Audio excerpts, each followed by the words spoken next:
Welcome to the Empowered Living Zone, where you can create the life you crave. With me, Dr. A, as a psychologist for over 30 years, a transformational life coach, and an expert in self-empowerment, my life's work has been inspired by the beautifully powerful resilience of the human spirit. We will share stories and successes of people who have not only overcome personal adversity, but have used their traumas and hardships courageously as a springboard into greatness. Create positive transformational shifts on your way to achieving phenomenal success. Get ready to level up as you move beyond the challenging terrain of your life's journey into the empowered living zone. Ignited by spirit, fueled by purpose, and guided by vision, the Empowered Living Zone show starts now. Welcome to the Empowered Living Zone, where we explore self-empowerment, personal growth, and the journey to becoming our best selves. I am your host, Dr. A, and today we will be talking with Chris Polidinato. Now, Chris is a speaker, coach, and founder of Connection Catalyst. She helps individuals disconnect from the busyness of life and reconnect with themselves. Chris is a former talent development leader turned forest bathing guide who aims to empower others to live a vibrant life filled with stillness, rest, and connection. I'm thrilled to have you here today, Chris. Welcome. Thank you. I'm excited to be here. Oh, great. Well, you know what I'd like to do. First of all, I'm really curious about this going from the talent development to the work that you're doing now. And I want to hear about that. And as you might know, or you might gather, the whole platform or premise of my show is, we all go through challenges, right? We all have life challenges. And what I find is striking, and I can say this, I can attest to this myself, Chris, is that a lot of times when we go through challenge, we judge ourselves. We make ourselves wrong about challenge. And yet what I have found and what I really enjoy about the podcast is looking at how challenge actually is a springboard into something. And it sounds like it's the same for you. When I hear about your story, and I'd love for you to share your story with the listeners, it sounds like that's exactly what happened, is that you had this big pivot in your life. And I would love to hear a lot more about how you went from crazy busy to the connection catalyst. Oh, so many pivots in my life. It seems to be a theme lately. So a lot happened in the past couple of years. And it started with, that former talent development leader turned forest bathing guide. It started right after the end of the pandemic. So 2022, I do believe, where I realized that I had had enough. I had had enough of working the corporate life, working till I was so busy that all I could do was just lay on the couch and watch Grey's Anatomy, which I love Grey's Anatomy. But when you're laying on the couch and binge watching Grey's Anatomy for quite a bit, there's something else going on. And I was ready to do something more, but I didn't know what it was. So I ended up leaving my corporate gig. I had been in talent development for over 20 years, had done strategy and led a future of work project, and then didn't know what I wanted to do. I was like, what's next? So I did what many people do, which is I struck it on my own, doing the same thing I did in the corporate life. And I hated it. Absolutely hated it. And I realized that I needed to get quiet with myself, which is something I had avoided doing because I was always rewarded for being busy. Busy, do this, do more. You're so great at this. Lead this project, do this thing. And yay, bonuses, we'll promote you. You get this. Great. I had never really sat still. And to your point about judging, when I did sit still and I would journal, it was very what I call angsty journaling. I can't believe you did this. This isn't enough. You're not enough. Why did you do this? So I was judging myself. And I realized that I needed to learn how to get quiet, to get still, to let go of all those other stories and voices so that I could listen to me, to inner Chris, what I also called fairy Chris or disco Chris, because there's a lot of Chris's up here in this head. So I went to a retreat, and somebody had pointed out and reminded me how nature is like, for me, going home. It is the place where I feel the most connected. And that's how I started on this journey of becoming a forest bathing guide. So then I can help others to learn how to slow down and use nature or not. There's ways you can use nature without going out in the forest. But what are some other ways that I can help people learn how to slow down to and to not feel guilty about it? Oh, I should be working. I should be doing the. Let that go. How can we learn to slow down so you can connect with what's really important to you? Not someone else, but you. And this work, I started at the end of 22 into 2023. And then in May of 2023, I found out I was diagnosed with breast cancer. So that was another slight pivot and a time when I really needed to lean on what I had been teaching others, to go out into the forest, to get still, to get quiet, and to do the thing that I never really wanted to do, which is let whatever wanted to bubble up, whether that was crying or railing against the world or journaling or, yeah, I would sit in the river. There was this one river by where I live, and I would sit on a rock in the middle of the river. And sometimes I would just cry. Sometimes I would journal, and sometimes I would just sit there. And it was in those moments that I realized how special my bond was with nature, so that I really wanted to weave it into the work that I do even more. So that's just a little bit about kind of two of the major shifts and pivots I've had to do in the past 2 years. Yeah, there's so many things that you've shared, Chris, that I just love, and I just want to highlight them and just put them out there for us to maybe talk a little bit more deeply about. One is, you described where you started, and I truly believe that this is going to resonate with a lot of listeners, and I certainly understand from my perspective this idea of busyness. And we wear busyness as a badge, and we're rewarded for busyness, just like you said. You hit these numbers, you get bonuses, you're working 60, 70, 80 hours a week, and you had said in a previous conversation you were a shell of yourself. By the end of the day, you are completely spent, there's nothing left to you, and you're laying on a couch binge watching TV.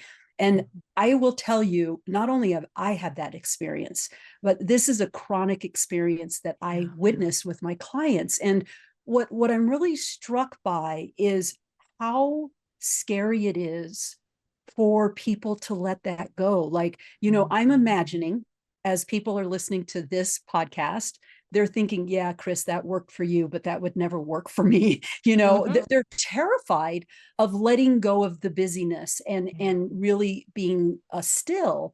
And I'm curious, what would you say to listeners that would convince them about letting that go? Like you said, just let it go. It's like the sword, lay down the sword of busyness.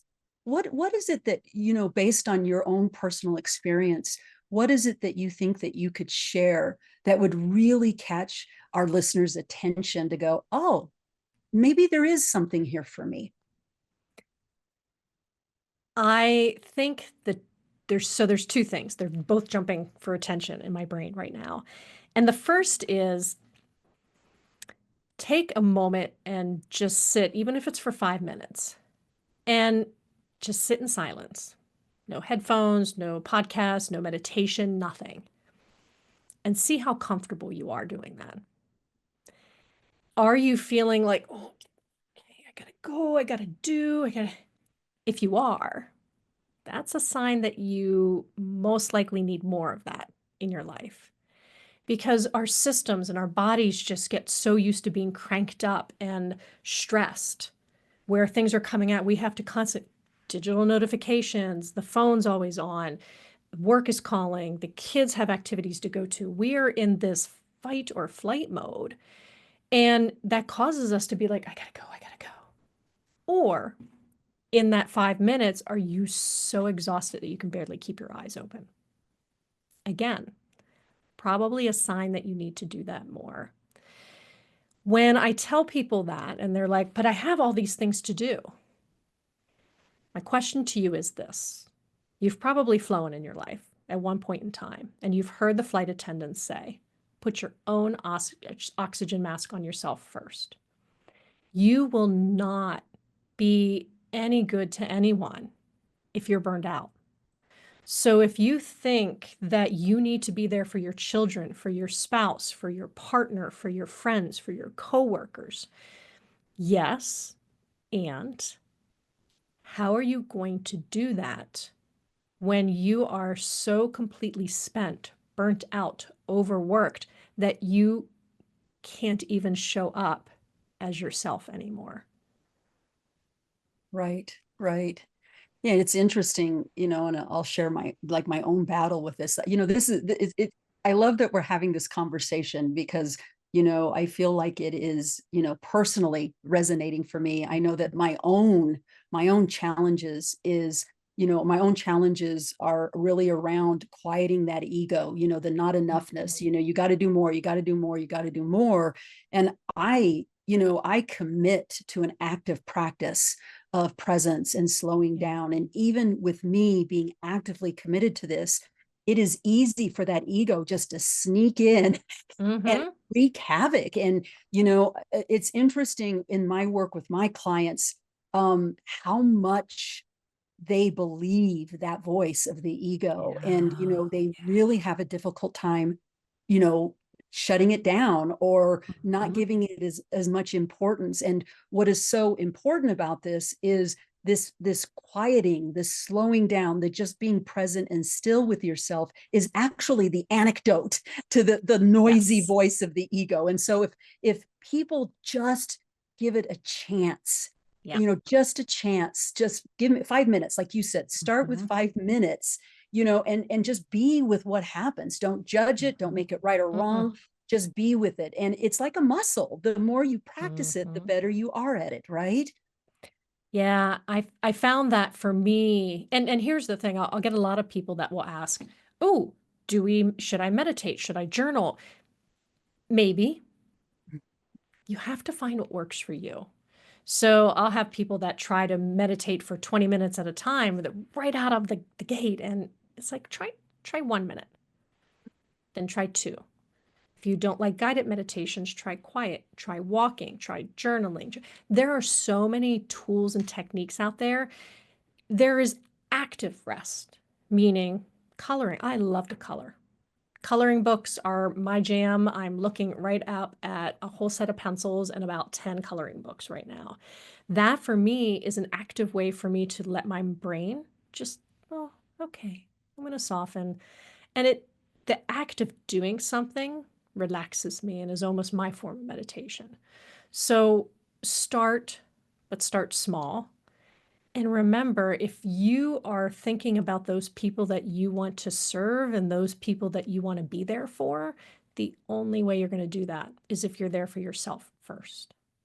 Right, right.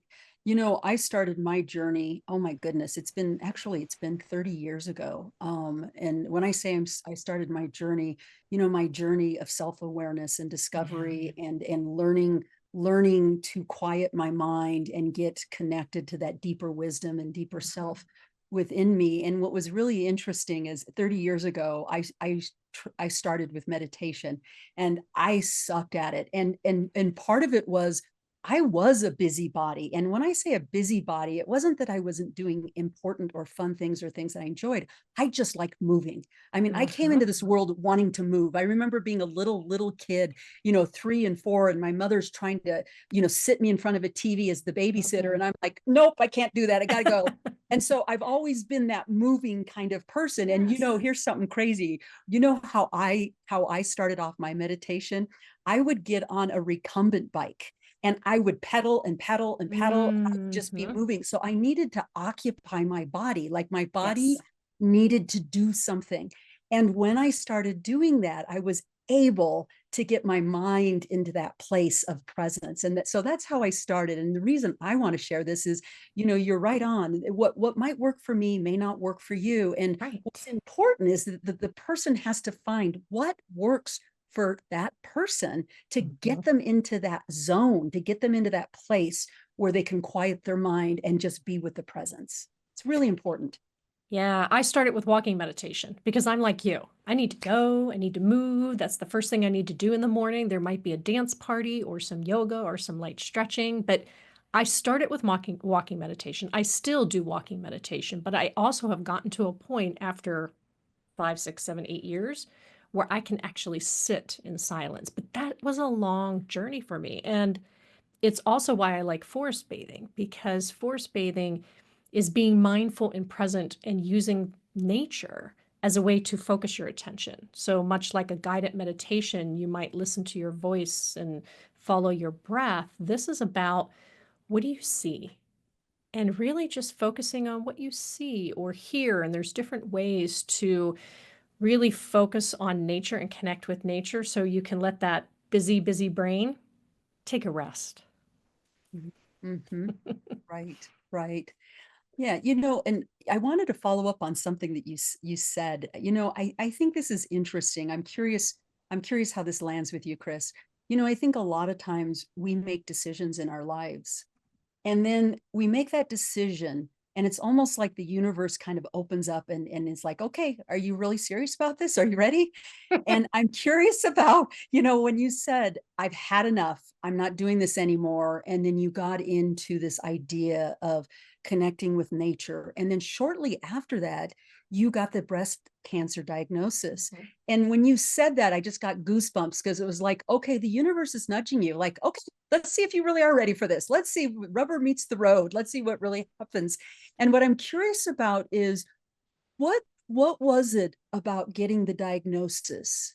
How did that, you referred to that as another pivot? Like, how did getting this diagnosis change this Mhm. direct, and it may not even change. I realize as I say it, I'm making an assumption. What was it about the diagnosis? How did that change or kind of pivot you in a different direction? Or maybe what it did is it made you it resulted in you going even deeper into this decision to slow down and to be still. So I'm curious about that. Yeah, and it's what you said there at the very end. So your assumption was correct. It didn't change how I approach the work that I do. It helped me to go deeper. I had always looked at this work as what I needed.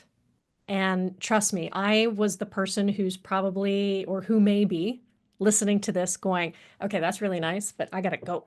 I, I, I gotta go. And I'm listening to this at like 1.5 speed. I see you. I am you. Yeah. 1.5 speed. Love it. Sometimes two.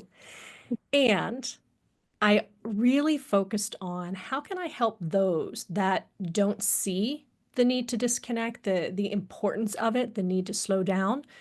And I really used myself as a model. This is what I would have needed. And then I got the diagnosis. And that really made me just push pause on everything.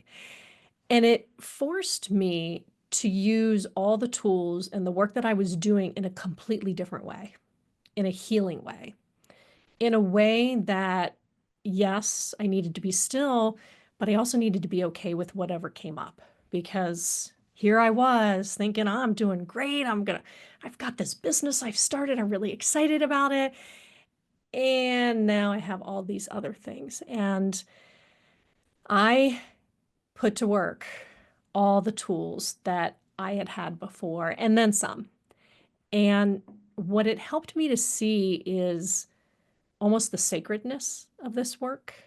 It's not just a nice to do, it's a must do. It is not just, oh, hey, I think this is a cute idea. This is a calling for me.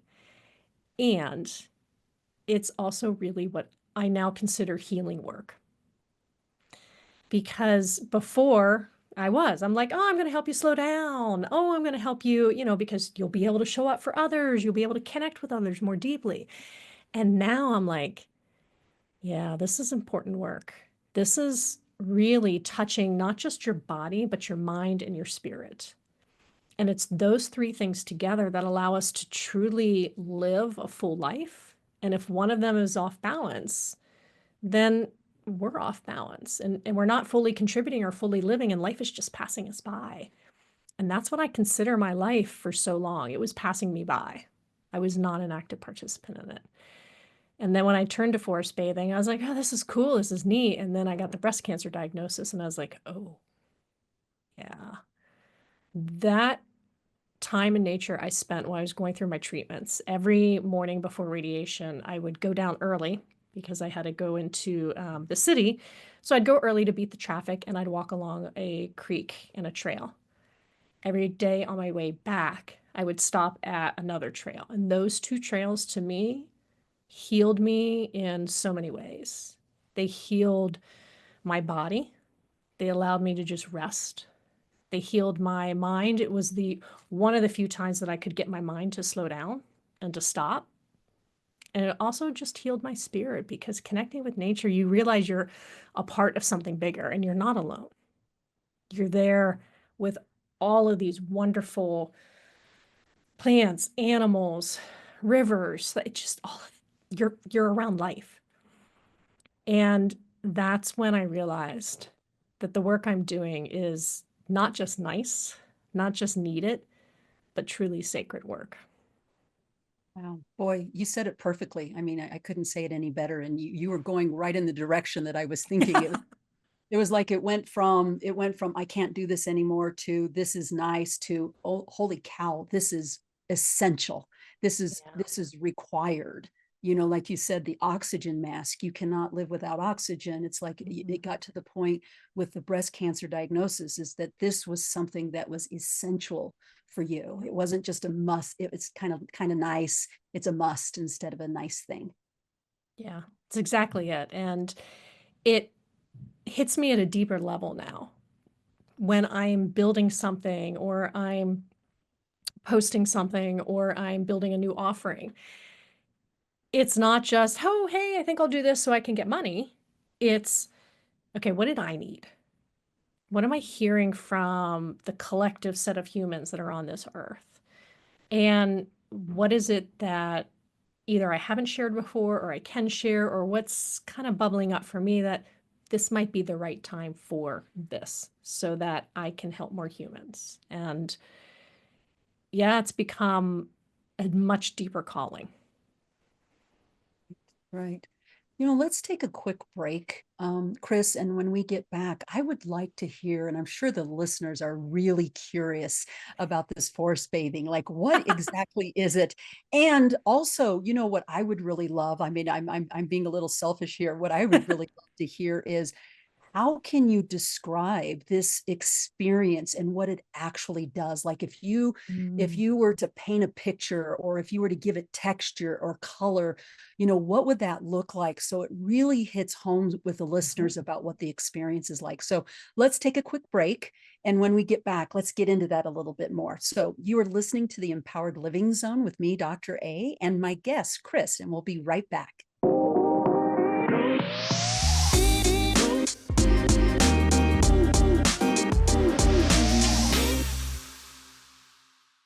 We are back on the Empowered Living Zone with me, Dr. A, and my guest, Chris. And boy, we were having a great conversation on the break, and I'm hoping we can pick up on that. But I do want to go into, one of the things that we were talking about was, Chris, you were talking about some of the different shifts in our world today. You were talking about Mhm. from wonder to the World Wide Web, and we were talking about the idea of curiosity and how quickly curiosity can be closed down because information is at our fingertips, and we don't allow that creative process to just Mhm. unfold. I remember being a little girl, and again, I'm going to age myself on this. We didn't have the internet. I joke about having three channels on the TV, and they were Yes. boring. Yes. And I could remember spending hours in my backyard just Yeah. watching things and being curious about it. And, one question would lead to the next question. And I Mhm. would try this thing on, and I'd try this thing on, and, hours would pass by. And, I was thoroughly engaged and entertained by my own imagination and my own Yes. curiosity. And today, you know, the curiosity is quickly aborted by picking up a phone and getting your question Mhm. answered. Mhm. And so, you know, I wanted to mention that because I thought that was an interesting conversation during break. And I want to go back into this forest bathing, and I want to go into, you know, what is this experience like? Why is it essential? And how can you paint a picture or create texture to this experience that really makes it very real for the listener? Mm. So forest bathing, it is, I mean, truly it's been around since probably the dawn of man. It's a lot of people would take walks out in the forest, many creatives, I'm sure Shakespeare did and others. But the term forest bathing didn't come around until the 80s. It actually started in Japan. The term for it is Shinrin-yoku, and that's forest bathing. And essentially, what it is walking out into nature, a forest preferably, but there are many ways that you can bathe with nature. And it's allowing your senses to be washed over by what you see, what you hear, what you smell, what you taste, what you touch. And it's that practice of really immersing yourself in the natural world that allows you to slow that mental chatter down. There's a lot of research, there's more and more research happening, and there's a lot of research that points and shares how your cortisol, your stress levels go down when you are among trees. The deeper the forest, the thicker the trees, they actually give off certain chemicals that are good for you that allow you to slowly lower that stress level. It's why you feel probably really calm if you've ever been out in nature. There are other studies that will walk through and share with you how if you're by breaking water, like a waterfall or a really rushing river or something like a shore, waves hitting a shore, that actually gives off positive ions. And those are the ions that are different than the ions that are given out. It's negative or positive. I'm getting my positive and negatives mixed up. But like air conditioning units, things like that, they give off one ion where water gives off and counteracts those ions with a different ion. And what that does is it almost acts like a filter in the air. So that allows us to breathe easier. It also lowers our cortisol level. So all of this is really great. It does things and it helps us physically. But the most important thing it allows you to do is to slow down. Because all of us are probably, we get up, we reach for our phones, we're like, what time is it? What do I gotta go, I gotta do. We are going, going, going. What happens when we slow down? And by focusing on nature, it allows you to, oh, start to let those to-do lists go, because you might take a walk and going, oh, I got to go grocery shopping. I got to get pick Charlie up. I got to take the dog to the vet. I've got all of those things are spinning in your head. But when you can focus on something, like think about a moment today that you went outside. Did you look up at the clouds? Was it raining? Were you thinking, oh, it's raining? Or were you thinking, oh, the sound of the rain on the roof is actually really interesting? Did you look up at the sun? Was it sunny? Was it cloudy? If you looked up at the sun, how did the sun feel on your face?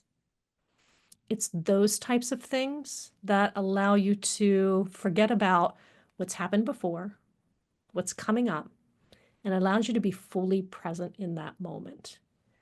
And it's when you're fully present, that's when everything else falls away. You are here now in this moment. And here's the really cool thing about it. You can do this anywhere. They call it forest bathing because it started by going out into the forests. And while you'll get the most benefits physically and biochemically between the trees and you and the soils, like decaying trees and forests, they give off these really cool chemicals that actually interact really well with us. And again, help to lower cortisol levels. But you can connect with nature anywhere. Do you garden? That's a great way to connect with nature. Actually, putting your hands in the soil is fantastic. How many times have you gone outside to look at the clouds? Just look at them, picture what they are. I always see Falkor from Neverending Story, and if you're not familiar with Neverending Story, I highly encourage you to look up Falkor from Neverending Story. You'll totally get what I mean. You can walk along a beach and just listen to the sounds of the surf going in and out, in and out. You could pick up a vegetable that you have, or like I have, I've got a shell that I'm holding up. And what I like about it, you can do this with any natural item, is just look at the shape of it, the color, the texture. What does it feel like? It feels kind of bumpy. Oh, but it also feels smooth at the same time because it's bumpy on the outside, but really smooth on the inside. The colors are gray and burnt orange and white and a little bit of black too. So just listening to all of this, I'll ask you, Dr. A, how do you feel right now? Oh, I feel great. Something that just occurred to me in this moment as I'm present with you, Chris, as I just realized as you were sharing that, and I was right there with you, um, what I recognize is when you're whether it's forest bathing or whether it's just stopping and taking in to the senses, what I recognized is it shifts your orientation to the world. And this shift is you are receiving instead of projecting. So when we are in our head and we're thinking, it's a projection. It's all this stuff in here going out, out, out, out. And when you slow down and you just, I mean, what's interesting about this is this is not skilled, this isn't requiring you don't have to go get certified to learn this. This is innate. We are wired to receive, through our senses. We are sensing, feeling beings. And unfortunately, we've gotten really disconnected from our true nature. And what's nice about this is you don't have to work hard at it. Just like you said, pick up an object, really feel it, slow down and take it in. Does it have a smell? Does it have a texture? Does it feel, and immediately as I was with you, I noticed, it's almost like a big, nice, piece of fresh air. It's just like it felt wonderfully. It felt wonderfully. And also what struck me about this is innate. It's instinctual. We go into nature and we don't need to think about it. We already feel connected because that is who we are at the core of our being. We've lost that connection, right? But that's who we are at the core of our being. And we know it innately. We know it instinctually. Just like a baby being born knows immediately to nestle into the breast to be fed. It's like, this is in our DNA. We know it. It's right there. We're in part of nature. And yes. we, to your point, we've lost that because we have these and don't get me wrong, I love technology. I love my phone. And I also know that it's a tool. And we've lost that separation between tools. I mean, when I went to college, I'm dating myself, I had to get a typewriter. And that was a tool. I didn't pick up that and carry that with me everywhere. What was I going to do? Type out a sonnet or a thesis? But this thing, it goes with us everywhere. Our phones are right there in our pocket and they are just, but it's all there. If I have a question, I can answer it. And with that has forced us to lose a lot of this connection to be in solitude, in nature, something we're already a part of. I mean, the trees and us, we need each other. We give off CO2, they give us oxygen. It's a relationship that we need. And we have forgotten about that because, to your point, it is innate a part of us. But because we've got buildings now and we live in houses and we don't spend as much time outdoors anymore, we've lost that connection. But it's there anytime you want it, anytime that you want to re-engage with nature. She's just hanging out waiting for you. She's there. She's everywhere. walking out to your mailbox, going to your car, looking out your window like I'm looking at now. It's always there for you. Right.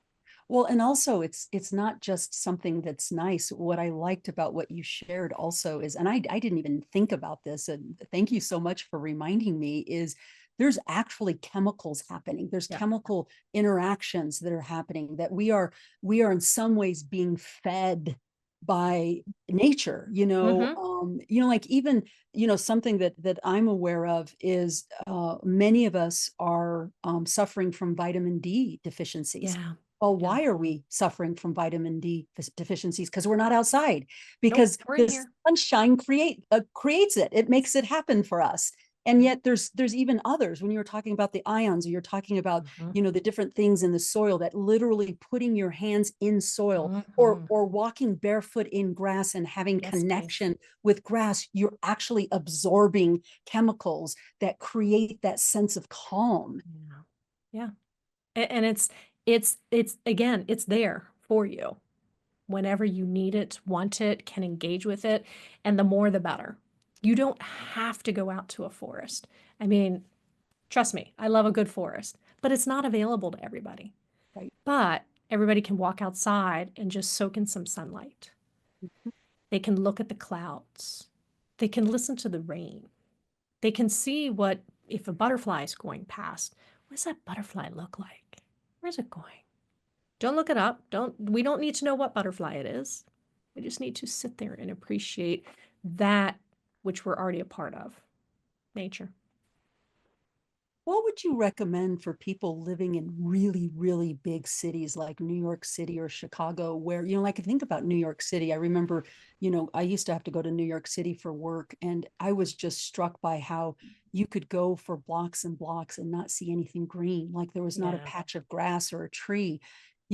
What do you say for people that are living in these, what they used to, or what they do call concrete jungles? Like Yeah. all they have access to is the sky. Do you have other suggestions that will help them connect with nature given their circumstances? Yeah. So can they get a house plant? I'm not the biggest green thumb, but I will tell you Christmas cactuses can take a lot of abuse and keep on thriving. That's just my personal knowledge. Can they get it? Can they get that? Do they have fruits and vegetables in their house? What about a cork board? Cork is a natural object. So it's finding those things that are natural, and it's also getting outside to walk. And even if it's in the concrete jungle, there's usually sparks of something. There's a tree here or a plant there. Or maybe on a weekend, you go to a local park and either it's downtown or maybe you go outside of the city to engage with nature. Go down by a river. Okay, not all rivers are the cleanest rivers, and there's a lot of really great rivers. A fountain. Is there a fountain nearby? That's water. It's moving water. How about listening to a fountain? It's a really cool sound. Maybe have a little small fountain in your house. That's another idea. So there's different ways to engage with nature. You don't have to, like I said, think about it as this big forest. I have to go out in the forest. If you go on vacation, maybe make some time to visit something natural and spend time in silence. Don't put your headphones on. Don't be out there taking pictures, but can you just stand wherever it is, whether it's a national park, a state park, a city park, whether you're at the beach, and just allow whatever you're in front of to just wash over you. Go to the beach and just sit and listen to the shore and the waves come in and out, in and out. And even doing that for a couple of minutes can really just go, oh, okay, I feel a little better now. Wow. That's great to hear. So we all have access to this, Mm-hmm. whether it's vegetables in the refrigerator, a Yep. plant sitting at your desk, or even I love the idea of the small fountain, just having a Mm-hmm. small fountain in your room and just taking a moment to just stop what you're doing and just taking in the sound of that fountain. Yeah, the sounds and the sight of it. And, when's the last time you really looked at an orange? I did this with a group maybe about 2 weeks ago, and I was just fascinating because It's really intricate. If you look at an orange and look at it really close up, it has all these little webs on it. I mean, it's not webs, it's just the shape and the pattern of it. But how cool is that? I mean, we don't do that anymore. We just, oh, it's an orange. Great. Just take some time to take in nature and whatever that means to you. Right. Plants, cork, board, fruits and vegetables, sun, clouds, whatever works and whatever you have available to you. Right. Right.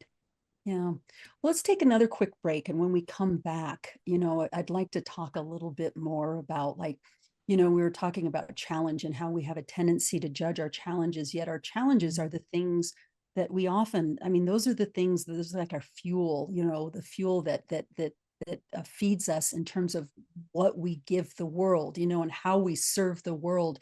And I'd like to talk more about, like what is your message? What is your message? What is the thing that you want the listeners to really walk away from? And I want to talk a little bit about that. But let's take a quick break.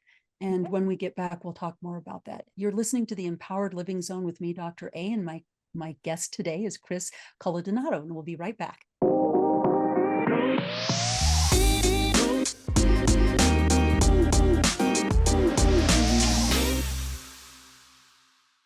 We are back on the Empowered Living Zone with me, Dr. A, and with my guest today, Chris Coladonato. Coladonato. It's a mouthful. It is. And Chris, we have a few more minutes here, and what I'd like to do is, kind of sum it up here. When you think about your journey and you think about where you are today and the way in which you want to serve, what what is the message that you want to leave the listeners? What when you're looking at I'm the bottom line kind of girl. Like, what are you looking at? What is really important? What is the takeaway that you want our listeners to have? I used to think that being busy was a sign of success until I realized life was passing me by. And through a lot of inner work and my breast cancer diagnosis, I realized that being present and fully connected with yourself is the key to living a vibrant life. It's a way for you to fully engage in this one chance that we have at this thing called life. So why not slow down a little bit more? Connect with yourself, connect with the world around you, the natural world, as well as those who are in your sphere, family, friends, partners, loved ones. Slow down and be more present with yourself and be more present with them. And that, to me, is the key to living a vibrant life. So I'm imagining, some of the listeners going, yeah, but and the thing that's coming up for me as we're talking about, you Yep. said, I realized that life was passing me by. And a listener might come through with, what do you mean life is passing me by? I'm busy, I'm doing this and I'm doing that, and I'm in Yes. life and I'm enjoying life, and there's so many things going on. Can you break that down a little Mhm. bit? What are they missing? What are they missing by being busy? I was so busy that I never really thought about what was important to me. I never thought about what it is I really wanted. Yes, I was enjoying things. I have had a very successful career, but I was also chasing the next thing, striving for the next thing. And I never slowed down enough to ask myself, is that what's really important to me? Does this in the long run really matter? And the answer was no. And it helped me to see the things that I really truly wanted to put my time and energy in. I wanted to spend more time with friends and family. I wanted to spend more time creating and doing some really cool, interesting things. And I didn't have that opportunity when I was so busy. Yeah, I got a lot done. But now that I see my life now, I'm like, ooh, now I'm not rushing through it. I'm actually living it. Because when you're so busy, you're just like, I could get this thing done and this thing done. Oh, yeah, that was really cool. We went to this concert. Did you really immerse yourself in that concert? Did you really feel the music and feel how it made you feel? It's a little nuance, but to me, it's really just opened up my whole life, where I'm like, oh, yeah, the good and the bad, the ups and the downs. It's all a part of life. And now that I am more present, now that I have slowed down, I appreciate each one of those moments a little bit more. Right, right. You know, it makes me think it's funny. We actually got through this entire episode and I did not throw out, at least I don't remember throwing out a metaphor. I always laugh. I'm the queen of metaphors. I come up with metaphors and I'm coming up with one. I'm just going to tell you right now. You know, it makes me think about, you know, oftentimes what I will do with my clients, like, because you know what, Chris, you're preaching to the choir here. I absolutely understand this. This is something that I live, and it's taken me a very long time to get here to really appreciate just the richness in presence. It's like it can make a dramatic difference in your life, and it did in mine. I was that person that was going 90 miles an hour and getting things done and feeling really empty. And one of Yeah. the things that I share with my clients, there's two things I have to tell you. There's two metaphors that are coming up for me. One of those is I will often say to my clients, I have to make sure they like chocolate first before I use this metaphor. One of the things I will often say to them is, okay, you have this piece of chocolate cake, and it's going to be the last piece of chocolate cake that you will ever eat in your entire life. And you can choose to scarf it down and even wonder, did I even taste it? Or Yes. you can choose to savor Favor. every single bite. You know, it's like, what does it taste like? What is the texture like in your mouth? How would you describe it? You're never going to eat this again. And I feel like that's a great metaphor for life, is what happens if you slow down and savor every single thing that you experience, and you get filled up. You get filled up Yes. by that. It brings so much fulfillment. And like you said, living a vibrant life, you know, living a life in full color requires us to slow down and savor moments. That's what we're intended to do. And we don't do a very good job at it. So there's that part of it. The other thing is my other metaphor, and I've used this before. I talk about getting things done, you know, getting to check things off on our Oh, list, yeah. or reaching a goal, like I did it. You know, I often say, you know, reaching our goals or checking things off the list is like eating cotton candy. So cotton candy tastes sweet for like 10 seconds, and guess Seconds. what? It's gone. Yep. There's no sustenance. You don't feel filled up. There's nothing to it. And that's a lot of what life is like. We're always going for these goals, completing these tasks, and there's nothing to it. It doesn't fill us up. And I think it's so important, you know, for us to slow down. So you're definitely preaching to the choir here. And I just wanted to throw those metaphors out there, hoping that the listeners, that those will land with the listeners, and that'll help it make it feel more real and Yeah. stick. Yeah, I'll add one more. So the Okay. reason I say it's a vibrant life, I like to call I'm living a technicolor life. And I think of the Wizard of Oz, how Mhm. it starts in black and white. It's very nice, but it feels empty and hollow. And then it shifts to technicolor, bright and vibrant, and you can feel the colors. That's how I think of it, from grayscale to technicolor. Goodness. Now, who would not want that, right? Exactly, right? Who would not want that? You know, Chris, this has been an absolute pleasure. And you know, if the listeners are out there that are interested in working with you, how can they find you? So the best way to find me is on my website at connectioncatalyst.com. But I'm also available on Instagram and LinkedIn if you search for Chris Coladonato. But you can get to my website, it's the easiest. And I'm always sharing stories, whether it's on my website or on Instagram or on LinkedIn, personal stories, journeys, and I always have different offerings, both virtual and in person. Okay. And what for the listeners, those are listening, you know, via podcast platform like Spotify or Mhm. Apple, they're not going to see your name. Can you spell your last name for them so they can find you? Sure, it's Chris, Chris, and the last name's Coladonato, Coladonato. All right. Well, and I want to, before we end, I actually want to throw something out to the listeners because I love this. I actually read this on your website and I loved it. Like if you think about slogans or mantras, one of the things that caught my eye on your website was shifting from screen time to green time. I love that. I highly recommend it. Yes. And I think that's a great way to end. So, listeners, if you enjoyed this episode, please subscribe, leave a review, and share it with others who might benefit from the discussion. And if you want to work with me, Dr. A, please contact me through my website as well at www.empoweredlivingcoaching.com. Again, that's www.empoweredlivingcoaching.com. Until next time, stay empowered and take good care of yourself. Thank you.